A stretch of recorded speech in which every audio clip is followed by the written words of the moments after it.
Anyway, meron akong blind item. Ay! Ayan, gagana naman yung utak ko dyan. Oo. Pati mga netizen. Hulaan niyo na kung sino! Sino? Ay, nako. Sino itong actress na di umano ay nagpalayas ng mga kasambahay? Clue! Sino itong actress? Okay, ang actress na tinutukoy ko, ang initials ng pangalan ng actress na ito ay sabihin na natin nasa first 12 letters ng alphabet. Bakit dati 10 lang? Wala kang pakialam. O ikaw mag-blind item ko. Aloka. Hihingi ka ng clue tapos ganyan. So, ibig sabihin, baka mamaya last 2 letters dun sa 12 yun ah. Hindi. Hindi ba? Oo. Tingnan natin. Hindi. Kasi baka kung napapanood to ng actress, teka, parang sasakyan ko yung nabangga sa likod. Ha?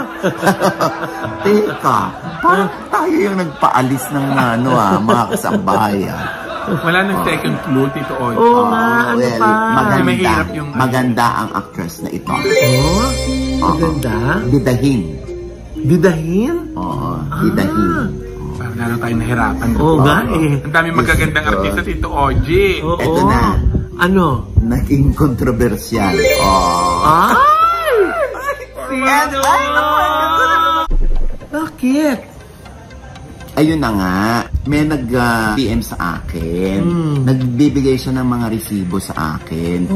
Para lang maniwala ako sa kanya na pinalayas na nga ng actress yung ilang kasambahay niya. Oo, kasi nag-loyalty check daw yung actress. Oo. Ang mga tinaguriang thank you girls ay napauwi na sa probinsya. Kababayan mo, Diyos.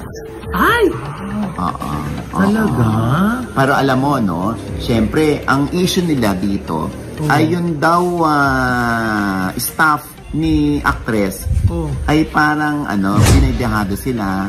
Parang hinahanapan daw nila kung nasa ng PhilHealth, ang pag-ibig, tsaka SSS nila na hindi daw maibigay sa kanila. Tapos daw nung Christmas party, nagpa-raffle ng cellphone. Ganyan, hanggang ngayon daw ay hindi pa nakukuha ng winner na kasambahay yung cellphone na naipangako. Hanggang ngayon wala pa rin daw. Tapos, yun daw sasakyan na nabangga. Nabangga daw. Pinababayaran pa raw ng among actress doon sa driver. Oo. Sino ba nakabangga? Nasa likod yung bangga so may bumangga.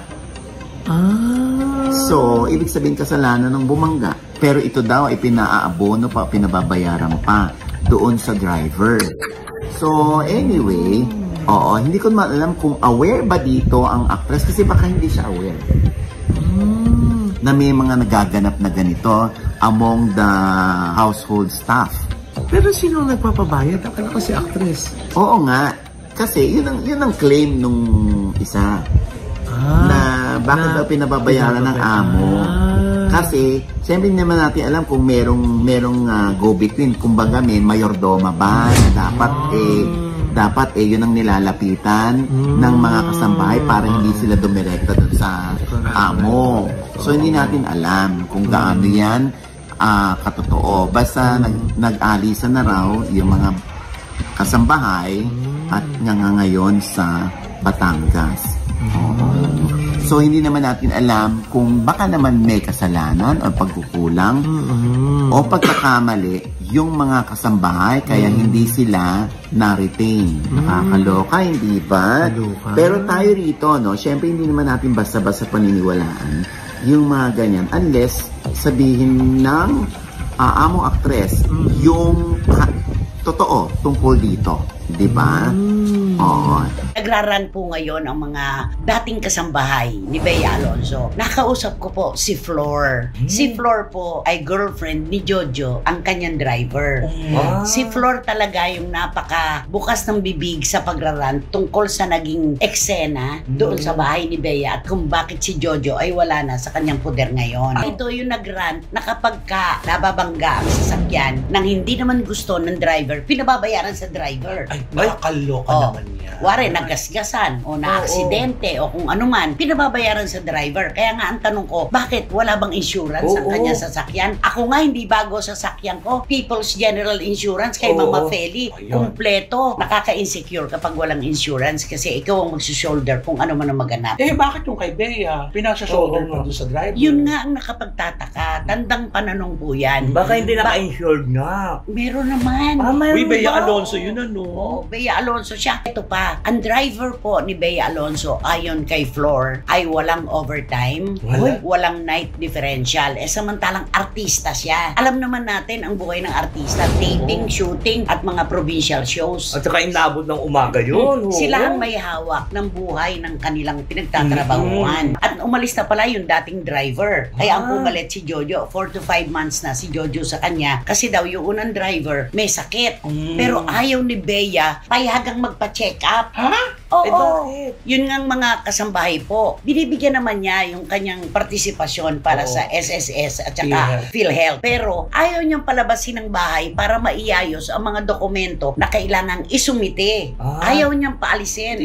Wala rin silbi yun kung binibigyan mo pera tapos di rin pala may papasok. Di wala lang. Dapat payagan mo para maiayos ang kanilang mga dokumento nang meron silang assurance sa mga darating na panahon may matatanggap sila. Tama, diba? Ito pa. May duda si Flor na kaya hindi na pinabalik si Jojo. Pinagbibintangan daw ni Bea itong si Jojo na siya ang nagsumbong kay Mami Mary Ann na bago pala nagpunta ng Singapore ay natulog sa kwarto ni Bea itong si Dominic at nung pagbalik galing Singapore natulog naman sa sala na nakahilata sa kama. Hindi naman si Jojo ang nagsumbong kay Mami Mary Ann. Diba? Tama. Tinatanong pa nga tayo ni Mami Mary Ann nung ipasyal natin si Ray Reyes, diba? Ang sabi niya, sino ba nagkukwento kay OG ng mga nangyayari?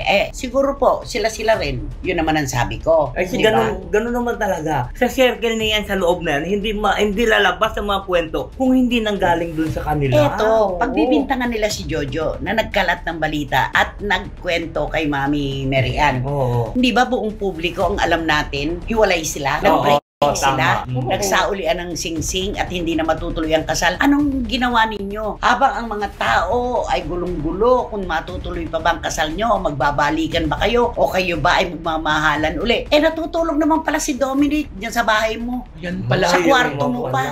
Nakakaloka. Diba? Natatandaan nyo po nung Valentine's Day, may mga pumasok sa kwarto ni Bea Alonzo na may dalang mga balloons at saka cake. Isa po doon si Jojo, ang boyfriend ni Flor. Lahat po nung nakita nyo sa retrato na yon, dyan sa footage na yan, umalis na yon. Wala na sa kanya. Oo. Ewan lang daw ni Flor kung may bumalik pa sino man doon sa grupo at pinakiusapan. Hindi naman natin sinasabi na ito pa lang si Bea Alonzo, ganito, ganyan, ganyan. Wala tayong kamalak-malak, ganyan pala yan. Oo. Diba? Layo sa itsura. Correct. Diba? Yun ang iisipin mo ngayon. Pag unang rinig mo to, ba yan? Pero ito may taong nang nagpapatotoo. Oo, marami.